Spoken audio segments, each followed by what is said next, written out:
या ठिकाणी मी व्हिजिटला आल्यानंतर शेतकऱ्याने इथं बागेच्या गल्लीमध्ये खतं सुकण्यासाठी टाकलेले आहेत, जेणेकरून याच्यावरती प्रक्रिया करता येईल.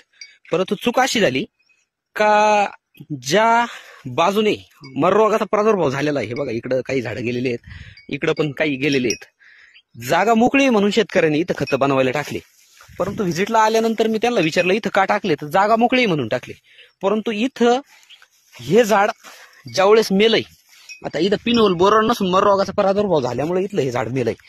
तर ह्या मर रोगाला कारणीभूत ठरणाऱ्या ज्या बुरशी आहेत, तर ह्या बुरशांचा प्रादुर्भाव ह्या खतामध्ये जर ह्या बुरश्या जर उतारल्या आणि हे खत जर इकडे पुढे आपल्या चांगल्या बागेला जर टाकलं, तर इथं आलेला जो रोग आहे हा आपल्या त्या चांगल्या झाडांना प्रादुर्भाव करू शकतो. म्हणून बरेच शेतकऱ्यांकडून ही जी चूक घडू शकते किंवा घडण्याची शक्यता आहे, व जागा मोकळी म्हणून या ठिकाणी खतं तयार करायला टाकली जातात. तर अशा पद्धतीत कुणीही चूक करू नये. आता हे खत उचलून घेणार ना? हो, उचलून घ्या. परत असं मोकळी जागा पाहून टाकून. चालेल, ठीक आहे, धन्यवाद.